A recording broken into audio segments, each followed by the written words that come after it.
सबसे पहले नजर डालते हैं अब तक की बुलेटिन। गवर्नर पंजाब मोहम्मद बलीगुर रहमान ने कहा है कि हम कानून और आइन की बालादस्ती पर यकीन रखते हैं। इन ख्यालात का इजहार उन्होंने यूनिवर्सिटी ऑफ सरगोदा में college of engineering and technology Allama Iqbal campus की इफ्तिताई तकरीब से खुसूसी खिताब करते हुए किया।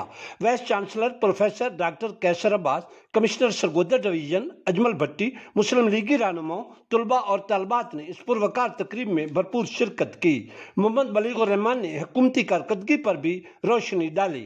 दौरान खिताब उन्होंने मियाँ मोहम्मद नवाज शरीफ और मियाँ मोहम्मद शहबाज शरीफ की कौमी खिदमत को सराहा। गवर्नर पंजाब ने कहा कि आइन और कानून की अमलदारी यकीनी बनाई जा रही है और हम आइन के तहत चलने का अज़्म रखते हैं। उन्होंने कहा कि हमारे नौजवान बड़ी सलाहियतों के मालिक हैं। पाकिस्तानी नौजवान हीरे हैं जिनको तराशना है, जिनके ऊपर इन्वेस्ट करना है। इन नौजवानों पर अपने वसाइल लगाने हैं ताकि इनकी सलाहियतें खुलकर सामने आएँ। ये हमारा मुस्तकबिल है। इस मौके पर गवर्नर पंजाब मोहम्मद बलीगुर रहमान ने college of engineering and technology Allama Iqbal campus का बाकायदा इफ्तिताह किया।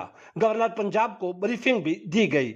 दरिया सनात जिला खुशाब के अवामी समाजी और तालीमी हलकों ने हुकूमत पंजाब की तरफ से यूनिवर्सिटी ऑफ सरगोदा में college of engineering and technology के क़याम को खुशाब समेत सरगोदा डिवीजन के तमाम अजला के लिए मुस्तहसन इक़दाम करार दिया है, क्योंकि इस इदारे से तलबा और तलबात भरपूर तरीके से मुस्तफीद हो सकेंगे। दो बैग्स के साथ अब मिले बिग फ्रेंड्स केक अप भी। The Knorr noodles and Big Greens cake up. बोरियत भगाए, गुडनेस बढ़ाए।